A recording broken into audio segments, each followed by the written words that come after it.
Trump pada malam tadi atau Rabu siang waktu Amerika mengumumkan penundaan penerapan tarif impor ke lebih dari 75 negara selain China. Dalam unggahannya di media sosial, Donald Trump menyebut penerapan tarif resiprokal akan ditunda selama 90 hari. Namun China yang menunjukkan perlawanan dengan mengenakan tarif balasan menjadi pengecualian. Setelah di awal Trump mengenakan tarif 36% untuk barang-barang impor dari China, kemudian menaikkannya menjadi 104% dan berlaku 9 April. Presiden Amerika Serikat ternyata tidak berhenti sampai di sini. Terbaru, Amerika kembali menaikkan tarif impor untuk China menjadi 125%, berlaku segera.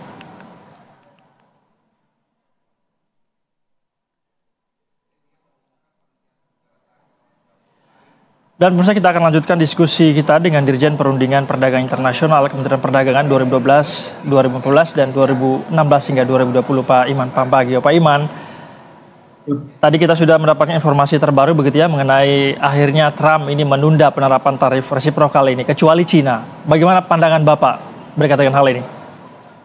Saya kira wajar ya, karena sejak pertama memang Amerika concern mengenai kebangkitan ekonomi China dan terus melebarnya defisit perdagangan dengan China. Bahkan setelah Biden 1.0, kemudian Trump 1.0, kemudian Biden, terus saja China merupakan sumber defisit yang terbesar bagi Amerika Serikat. Jadi meskipun sudah terapkan berbagai hambatan, termasuk di saat Trump 1.0, tarif tinggi kepada China, tetap saja Amerika tetap membeli produk dari China dan tetap mengalami defisit yang signifikan. Jadi menurut saya wajar. Tapi yang menarik memang pengumuman baru-baru ini, dan ini juga lewat media sosial ya, seperti serius tapi nggak serius gitu, bahwa akan dilakukan postponement terhadap penerapan tarif tinggi selama 90 hari. Dasarnya itulah, makanya menurut saya kita jangan terburu-buru, apalagi kirim high level delegation ke Washington DC untuk berbicara. Let's calm down dan menyusun strategi yang lebih tepat, lebih komprehensif.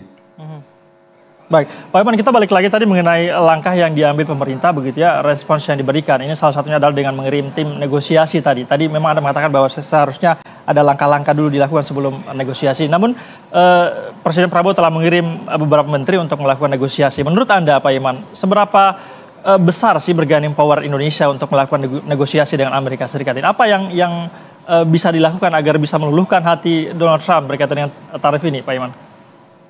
Pertama, Donald Trump tidak akan luluh hatinya ya.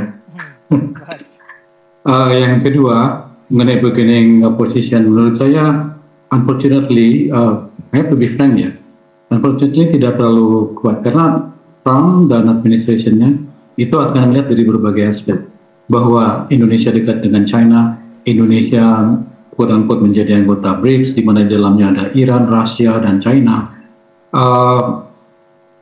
Posisi itu membuat Indonesia mungkin akan mengalami bukan hambatan tapi tantangan yang luar biasa dalam proses negosiasi, karena mudah sekali sekarang isu ekonomi ditarik ke isu-isu geopolitik dan lain-lain.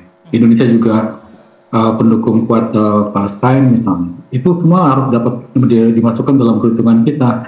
Are we in the position to negotiate on a eye-to-eye level, atau kita menghadapi perundingan yang asimetrik sifatnya?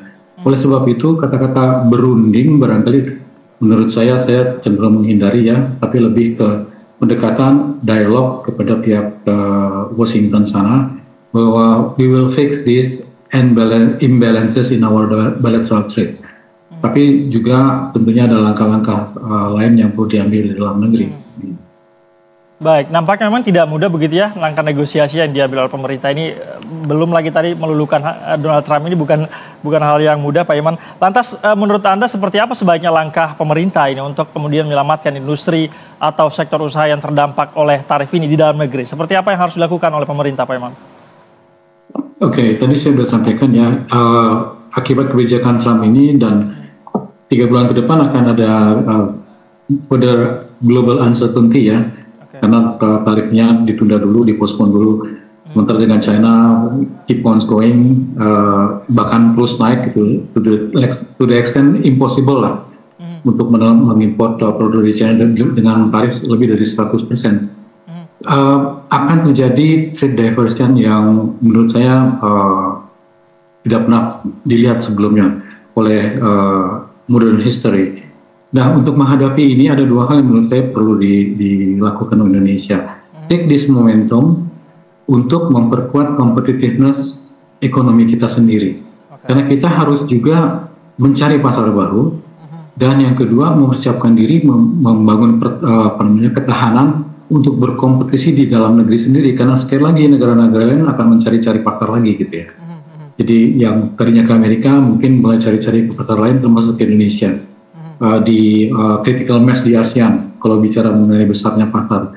Jadi ini momentum saya pikir yang sangat timely, sangat tepat waktunya untuk melakukan berbagai pembenahan di dalam negeri. Let's make our economy more competitive dan siap bersaing di pasar lokal, nasional maupun di pasar global gitu. Tanpa itu rasanya Indonesia akan tertinggal terus. Jadi ini langkah yang diperlukan menurut saya, dan Bapak Presiden sudah menyampaikan itu dalam pertemuan silaturahmi tanggal 8 lalu. Kita perlu melakukan pembenahan. Mungkin ada rasionalisasi tingkat tarif antara sektor hulu dengan sektor hilir misalnya. Sekarang kan banyak yang terbalik. Tarif untuk sektor hulu, jadi input untuk manufacturing kita itu tarifnya tinggi, tapi barang jadinya rendah. Ya orang pilih trading daripada manufacturing gitu. Jadi ini hal-hal yang antara lain harus diberesi ya. Tentunya kita tidak perlu apalagi harus membuka semua keran impor, semua boleh impor. Kita harus memperhatikan perlindungan kepada UMKM kita, industri nasional yang sedang tumbuh, dan investasi asing yang masuk ke Indonesia yang memerlukan mungkin grace period untuk bisa bersaing dengan masuknya barang-barang serupa ke Indonesia. Baik, ada banyak yang bisa dilakukan seperti Anda mengatakan tadi begitu ya. Anda sempat mention mencari pasar baru begitu ya. Lantas menurut Anda Pak Iman, negara mana saja kira-kira yang berpeluang untuk kita bisa optimalkan agar menjadi mitra dagang sebagai substitusi dari Amerika Serikat ini Pak Iman? Oke, yang pertama saya akan sangat menganjurkan kepada pemerintah dan pelaku bisnis di Indonesia untuk memaksimalkan pemanfaatan berbagai perjanjian perdagangan yang kita punya. Secara bilateral kita punya perjanjian perdagangan dengan Jepang, dengan Korea Selatan, dengan Australia, dengan Chili, dengan Mozambik. Kita punya PTA dengan Pakistan, dan ada beberapa lagi yang lain. Regionally speaking, kita punya ASEAN Plus One, dan ASEAN Plus One ini sudah dirangkum ke dalam Regional Comprehensive Economic Partnership Agreement, RCEP, terdiri dari 15 negara, mewakili 30% penduduk dunia, meaning 30% besar dunia, dan saya yakin bahwa melalui RCEP ini kita akan melihat kebangkitan Asia sebagai new center of growth. Kalau dulu lihatnya di Eropa dan Amerika, sekarang eranya Asian Century menurut saya, dan RCEP akan menjadi bagian atau engine, the main engine dari kebangkitan Asia tadi. Jadi itu yang sudah ada, yang harus dioptimalisasikan pemanfaatannya. Sekarang utilisasinya rata-rata masih rendah ya, paling tinggi itu 67% kalau nggak salah, itu juga intra-ASEAN. Sementara skim-skim yang lain belum dimanfaatkan. Rasanya sudah waktunya kita maksimalkan pemanfaatannya. Sambil kita melihat pasar-pasar yang baru. Saat ini Indonesia masih dalam proses perundingan dengan Uni Eropa. Uni Eropa never be a threat for Indonesia. Malah kalau kita bisa selesaikan Indonesia EU SEPA, barangkali kita juga bisa menarik investasi dari Uni Eropa. Itu juga beberapa negara di Timur Tengah misalnya. Banyak produk yang mereka tidak hasilkan sendiri. Jadi kita bisa melihat pasar Timur Tengah juga, kita bisa melihat pasar Afrika. Keep in mind, Afrika itu punya FTA yang skopnya benua gitu ya, terdiri dari 54 negara anggota. Ini jangan diabaikan. dari sekarang kita harus menanamkan brand-brand Indonesia di Afrika. Jadi peluangnya banyak betul ya. Jadi saya melihat Trump isu ini dari segi positif ya.